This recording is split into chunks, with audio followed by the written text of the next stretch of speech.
Rangers on the verge of a major kit shakeup. Castore out, Umbro in. Tavernier just dropped a huge hint about his future at Ibrox, and the name of the club he wants for his testimonial will blow your mind. Over in the East End, Celtic just bagged over €1 million straight from UEFA's vault. And while they're counting the cash, Nottingham Forest are circling to poach one of their youngest stars before he even hits the first team. And if that's not enough, the 49ers are flexing their power moves, and a leaked open letter at Leeds just revealed exactly what could be coming to Rangers next. And don't forget, we're closing in on 1,000 subscribers. Once we hit that mark, we're giving away a shirt of your favorite SPFL team to one lucky subscriber. So hit that subscribe button, drop your team in the comments, and let's dive in. Rangers fans, brace yourselves. The winds of change are blowing through Ibrox. And this time, it's not just the dugout or the boardroom feeling the shakeup.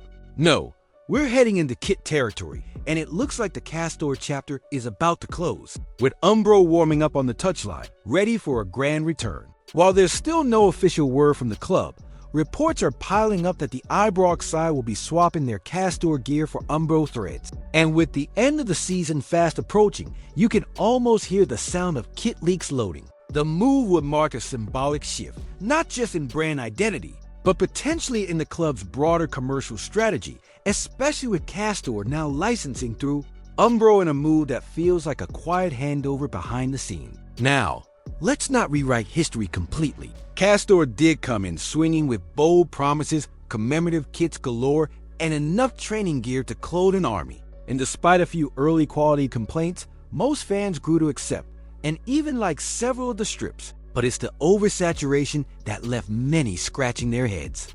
Too much too fast, and not all of it landed. Umbro though, they've got nostalgia on their side. You think back to the 2010-11 title-winning strip or the crisp late 80s classics.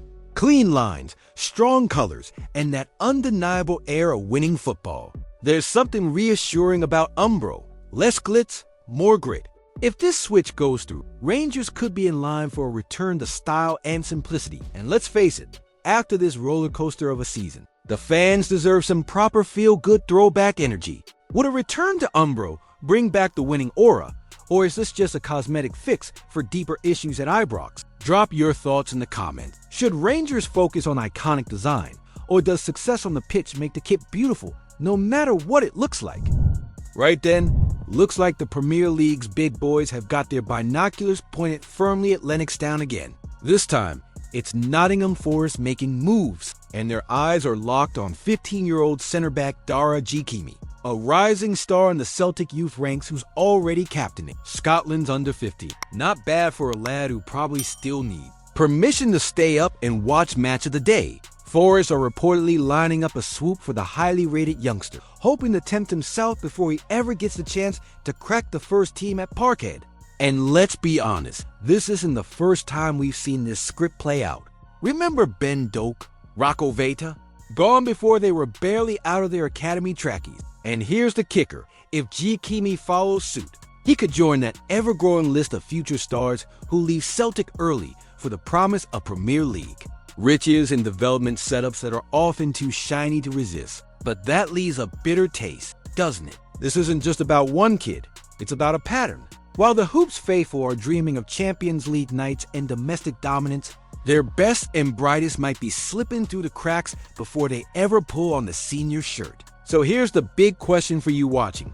Should clubs like Celtic start locking down their top youth prospects with serious long-term plans? Or is this just the price of being a modern talent factory in a league that can't compete financially with the English giants? Because if the conveyor belt keeps spinning like this, the fans might start asking who we're developing players for, Celtic or the Premier League. Right, strap yourself in because what's just happened down in Yorkshire could be a crystal ball moment for what's about to unfold at Ibrox. Leeds United are back in the Premier League, and their American overlord, led by Parag Marathi and the 49ers Enterprise, are rolling out the red carpet with a bold, detailed vision, stadium expansion, strategic planning, financial muscle, the lot. And for fans of Rangers, this might just be the biggest hint yet of what could be coming to Glasgow next. The 49ers Consortium, flanked by insurance tycoon Andrew Kavanagh and former Leeds transfer chief Greta Steinson, are on the verge of securing control at Ibrox. And if what they've done at Ellen Road is any kind of blueprint, it's not just the boardroom that's about to change, it's the entire club infrastructure. While Maratha's heartfelt open letter was addressed to the Leeds faithful, it might as well have been copied to Rangers fans too. He spoke of long-term presence, meticulous preparation, and matching the identity of the club with the ambition of the ownership.